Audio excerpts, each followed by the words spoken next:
Welcome back to the Dershow. We had a great show yesterday. We had 170,000 views and lots and lots and lots of very positive letters. People seem to like legal analysis of what's going on and trying to bring the law to bear on on the politics. I didn't, after the analysis of the checks and balances, I didn't predict how the courts would come out really on these cases, and Nostra Dershowitz, or uh, I do have to make some predictions, and so my predictions are several. Number one, Trump will lose some of the cases ultimately in the Supreme Court. For example, I think he will lose the birthright citizenship case. I don't think that the court will hold that the president alone can deny somebody who's born in the United States birthright citizenship. Now, Congress, however, can determine who is subject to the jurisdiction of the United States, and that's also in the 14th Amendment. So, although I think that absent congressional action, Trump might lose that one, ultimately he can get Congress maybe to change the law and turn that defeat into a victory. On most of the other actions, I think Trump will win. Constitutionally, the president has the authority over executive branches unless there's a congressional law.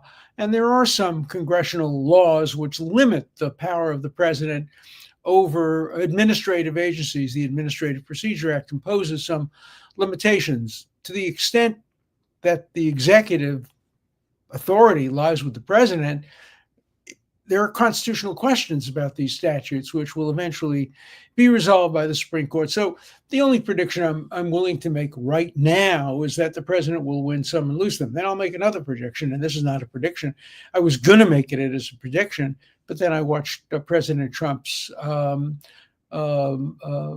press conference with Elon Musk and his son in the Oval Office, and the president said what I was prepared to predict. And that is that the president will not willfully violate court orders. He's not going to pull a Andrew Jackson where he says to the courts, all right, you made the order, now enforce it. No, he will comply with what his legal staff tell him are his obligations under court orders, but he will appeal them. And that's what he said he would do. And that's what he should do. Look, federal judges are not above the law. Lawyers love to tell the story of God calling, of the angel Gabriel calling Sigmund Freud to heaven and saying to Sigmund Freud, look, you have to go examine God. He's having delusions of grandeur. He thinks he's a federal judge. Federal judges think they are God. And they sit in their little courtrooms. I know a lot of them are my old friends. A lot of them are my former students. A lot of them are my classmates. So I know a lot of federal judges. Most of them are terrific. Most of them do their work. Most of them go home at night, and they're ordinary people. I go to ball games with some people who are federal judges. I shared seats for a while with people. They're good people, but many of them have the power going to their head, and presidents obviously are very powerful, and so are legislators, and so that's why our system of checks and balances is such a wonderful innovation. Montesquieu essentially invented it, and then Jefferson ran with it, and Madison ran with it in the Constitution, which says to everybody in the United States government, you don't have the power. You have a third of the power, but you don't have the power. Your power is subject to checks and balances by the other branches of government. What a great innovation, which is why we do not have a constitutional crisis, and why the Chuck Schumers of the world and the others who are screaming outside, in the streets about we're having street fights, we're having a war, and this is a constitutional crisis. They're just dead wrong. It's a replication of what we've seen from 1801 to the present time. About every 20 years, we seem to have, a conflict between the executive, the legislature, and the judicial branches, and ultimately they get resolved, and nobody is completely happy, because that's what compromise is about. And that's what our system of checks and balances is about, and that is compromise. Oh, now the current target of the screaming and yelling is Elon Musk, because he's not an official government employee. Well, we've had that so many times before in our history. President Roosevelt conferred so often with people outside the government. In the first years of his presidency, he conferred with Felix Frankfurter, who was then a professor at Harvard Law School. Then he conferred with Louis Brandeis, a justice of the Supreme Court, and many other people. But President Biden conferred with some people he should never have conferred with. He got his constitutional advice from Lawrence Tribe, who's never been right about anything constitutionally. He's the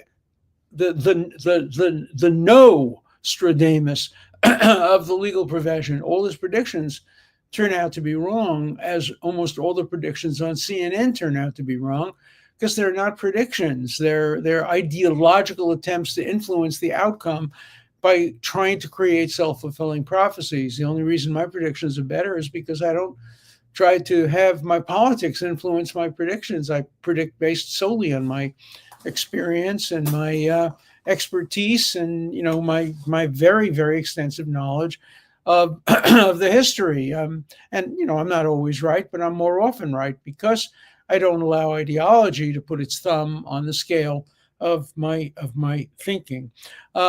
We've had conflicts so many times in our history between presidents and the courts. Franklin Delano Roosevelt railed against the Supreme Court over and over and over again, and ultimately threatened court packing. And eventually, two of the justices switched their views, probably as the result of the pressure from the president. And that was called the switch in time that saved nine. Does anybody think that was an unconstitutional action on behalf of the president? Certainly, Roosevelt did far, far more to condemn the courts than President Trump has ever done. Franklin Roosevelt did that.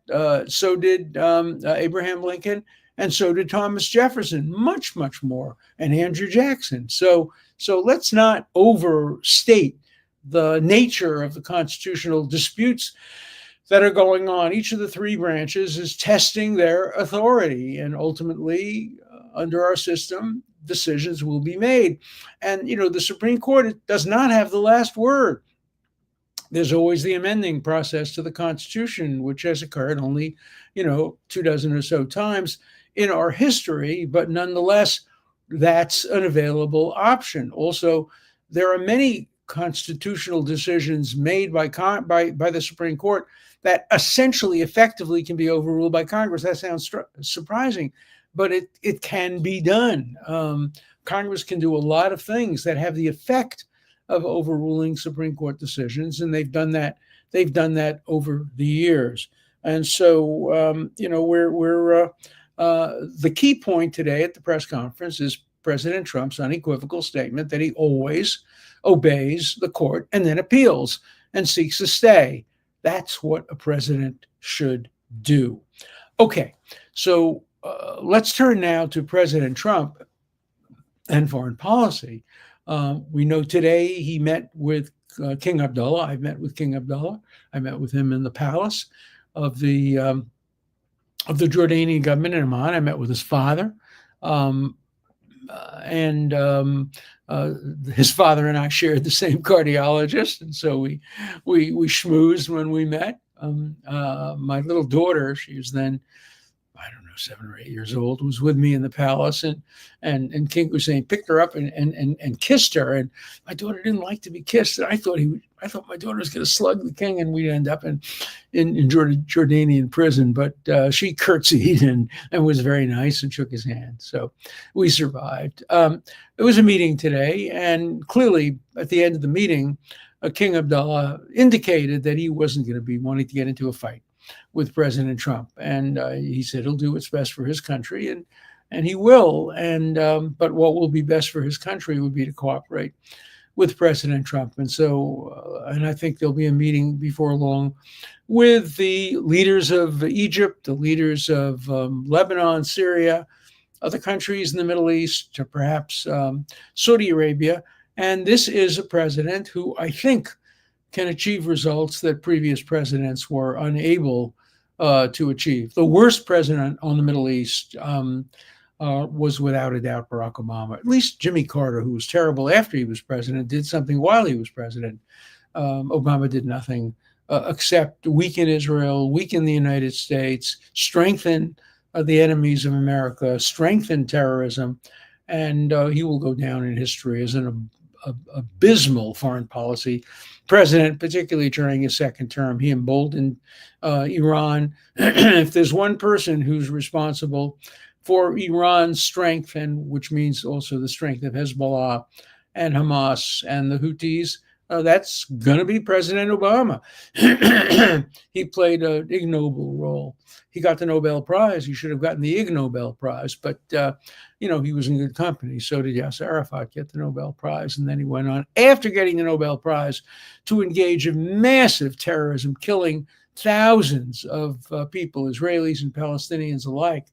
And so, enough of the Nobel Prize. So let's think forward to Saturday. I think we all share the same hope that President Trump's announcement today, repeated today, what he announced yesterday, that he announced this after seeing these gaunt hostages being released, three men who he said look like Holocaust survivors. Their health is questionable after all this, and we don't know what the others are going to look like. These are probably the three best. They probably released these three because they could present them to the media. Who knows what the others will look like? But it really got to President Trump's heart. You could see his emotional reaction to it. And he basically said, if all the hostages, not just the three more that are supposed to be released on Saturday, but if all the hostages are not released by Saturday, all bets are off, he said once, and then he said all hell will break loose. He didn't, however, say that the United States would do anything. What he implied was that the United States would then turn the light from red to yellow to green for Israel to do what it had to do. And Israel is gearing up. It's already called for the reserves to be ready for Saturday. The Houthis have already said also that they are prepared to bomb Israel and send rockets into Israel and drones into Israel. If the ceasefire ends on Saturday, remember, there is no ceasefire between Israel and the Houthis. Israel is perfectly entitled at this point to take preemptive action against the Houthis, and it ought to do so. It ought to be sending rockets and airplanes and bombers over Houthi territory and disabling the Houthis. The Houthis are a relatively small army. Now, they're a long way away from Israel, even southern Israel, and a lot. But nonetheless, Israel has the capacity to send jets to destroy the Houthi capacity to send rockets. And they should do that. There's no downside to doing that.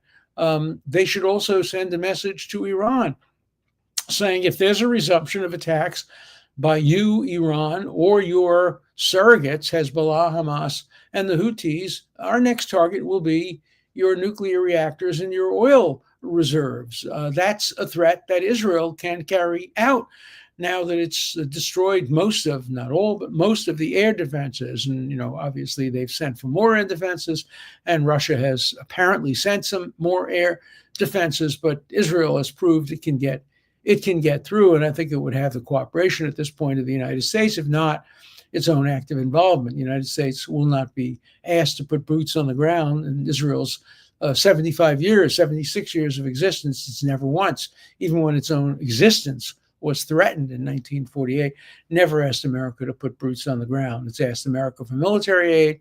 It's asked America for intelligence aid, but America has also asked Israel for intelligence aid and for help in developing things like the Iron Dome.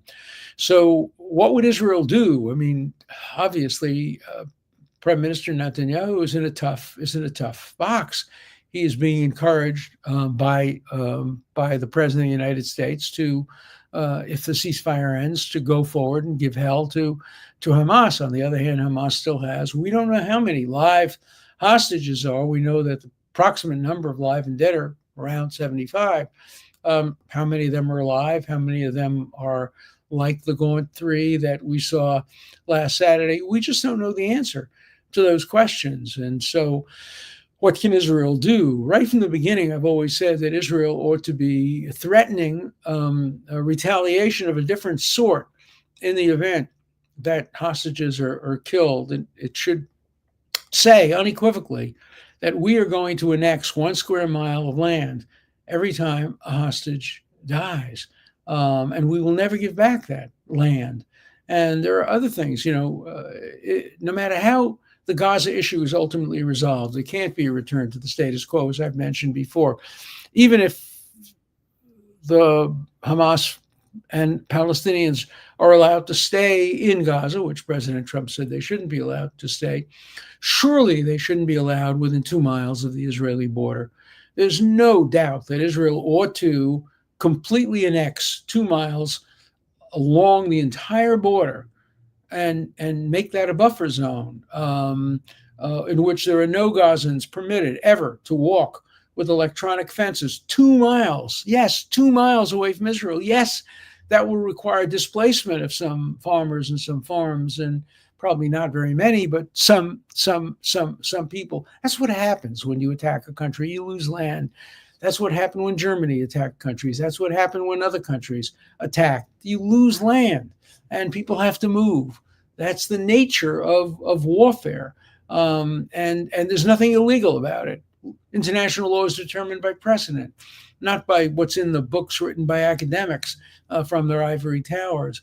And so Israel ought to make it very clear what it will do in the event hostages are killed. Now, if it was a different country, if it weren't a democracy, they could easily say, look, we're going to do the same thing you do. Every time you release a hostage, we have to release, 100 or 200 or 300 or 500 murderers and rapists and prisoners. They could say the opposite. If they weren't a democracy, they could say, for every time you kill a hostage, we will execute 300 prisoners. But they can't do that because the courts wouldn't allow it.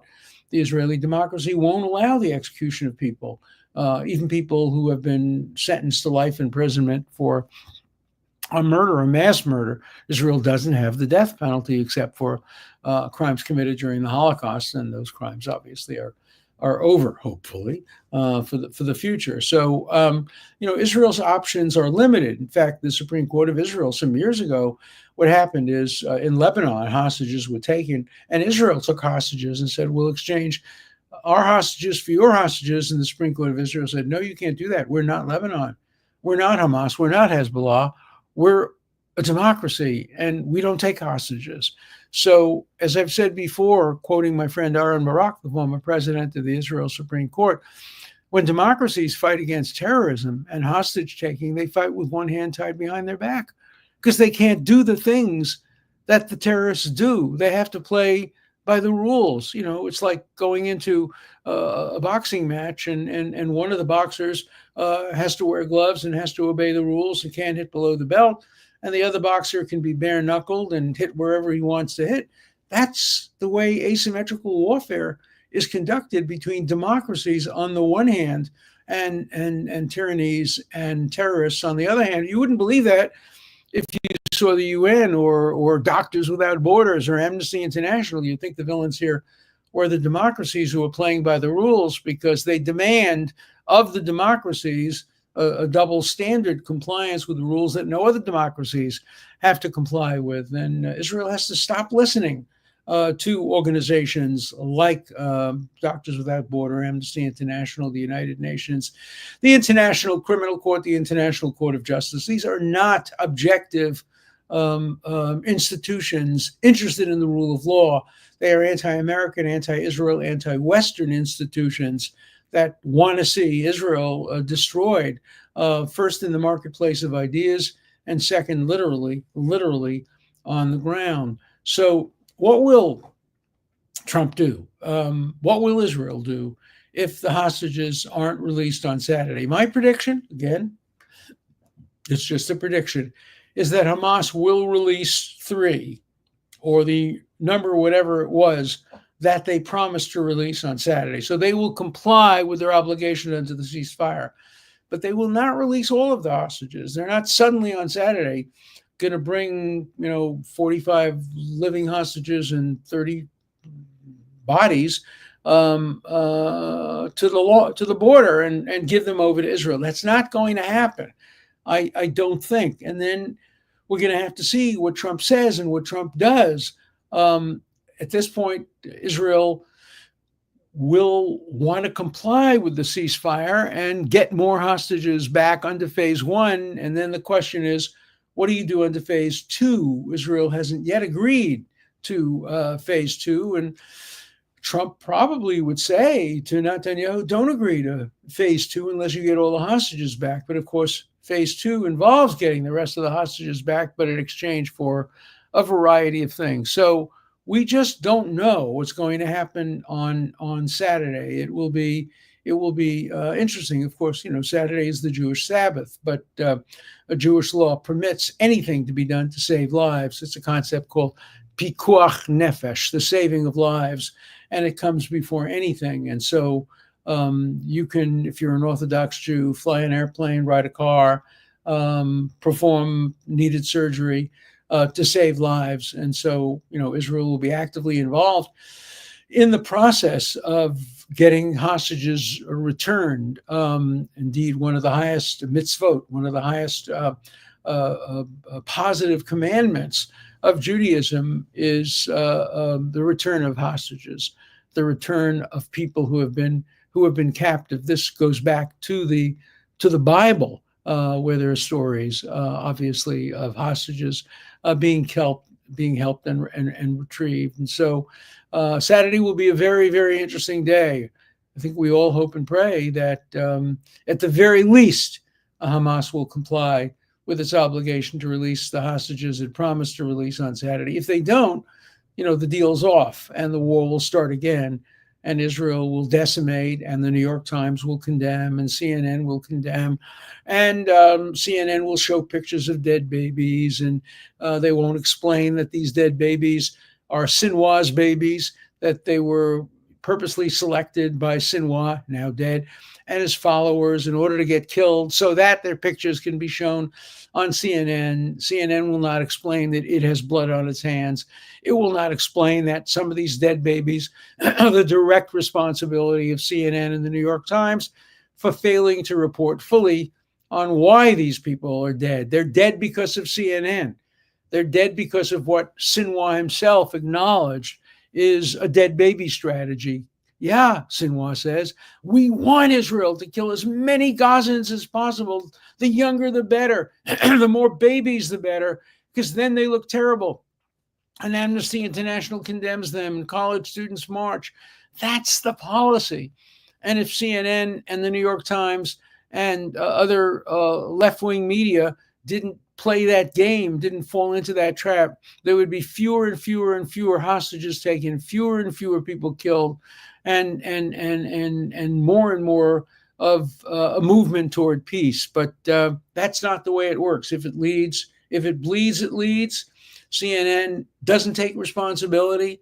One of the worst things I saw on CNN is when all these gaunt people were produced, and it looked horrible. CNN focused on one family of a very healthy-looking woman who had been convicted of a crime of incitement, and she was released. And they focused on her and her family, and making a moral equivalence between terrorists who have been convicted of crimes and innocent hostages and babies who have been murdered and held captive by Hamas. Okay, let's look at some letters. Got an enormous number of letters of praise for the show for some reason, but let's start with this one. The Louisiana Purchase flub was what you and many of us were really thinking. Is Trump going to do the Greenland Purchase, the greatest deal in history of the country? It wasn't a flub. It was a deliberate attempt. I made a joke. I said, when Jefferson purchased Greenland, whoops, no, Louisiana. Of course I knew what I was saying. It was not a Freudian slip or a flub. It was a direct attempt to introduce some degree of irony and humor into this. All right, somebody congratulates me for being able to predict outcomes not only of court cases, but also of Super Bowls. Congrats, Professor Nostradamus. What's next week's winning lottery number? I'm not going to get into that because I'm sometimes wrong. By the way, I think that the MVP should not have gone to Hurt, even though he was great.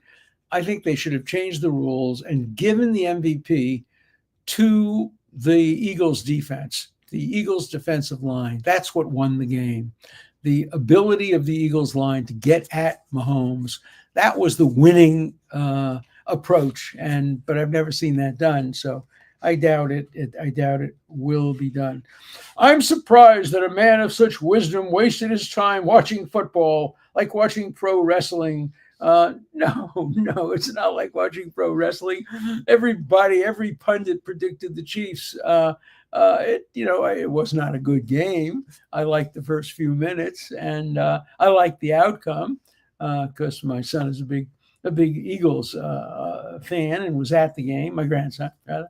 My son, on the other hand, will be at the NBA All-Star game this weekend. He's a lawyer for the National Basketball Association, the Women's National Basketball Association. So he will be at the All-Star game for All-Star weekend with the NBA. I watch everything on television these days. That's why. Okay. Thank you for explaining there's no constitutional crisis. I'm tired of these lying, whiny Democrats screaming. Federal judges in this country have too much power. They do. Here's an interesting one, which I don't think is correct, but Jefferson didn't flee his slaves, Dershowitz correctly points out. But what he didn't say is that Jefferson was prohibited by law from doing so. I don't think that's right. He did free the Hemmings family, and that raised suspicion, obviously. Maybe it's because the Hemmings family were more than slaves or different from slaves. But Washington freed his slaves, same Virginia. So I don't think that's right. Now, he was in debt, and some of the slaves were probably, God, to say these words is so horrible, mortgaged. I mean, that's the way you deal with property. That's not the way you deal with human beings. I still can't get my head around a man like Thomas Jefferson, perhaps the single most brilliant and certainly well-educated American in early history, who opposed slavery, not being willing to actually end it with his own family. And he did put out ads giving rewards for people who captured escaped slaves. Human beings are endowed by the Creator with certain inalienable rights, and the right to be free is one of them. And he paid money to slave catchers. I can't get my head around it. I just can't get my head around it. It's such a paradox. Another very complimentary one. I learned more from your show yesterday than anywhere else in my last 61 years. Well, I think that's probably an exaggeration, but I appreciate it very much. By God, that was one of the most patriotic speeches again yesterday I've ever heard, and I'm 64 years old, and I've heard many speeches. Saying that Jefferson brought Greenland made me laugh. Well, I wanted it to make you laugh. It was intended as a joke. Look, if I hadn't been a law professor, what I really wanted to be as a kid was a stand-up comedian. As you know, I grew up 2 houses away from Jackie Mason, probably 2 miles away from Woody Allen, around the corner from Buddy Hackett, down the block from Elliott Gould. So, I grew up around very funny people. I love funny. And, my last words on my deathbed will probably be the beginning of a joke, but I won't tell the end because I'm going to wait for, me to come back or them to meet me. That actually did happen to me. When I had to go in for surgery once, I told the surgeon, I'm going to tell you the beginning of a joke, and it's a good joke, but I'm not going to tell you the end until I recover. I want to give you an incentive to get me whole again. Alan, you're having too much fun in this challenge. You sound relaxed and happy. I love doing this.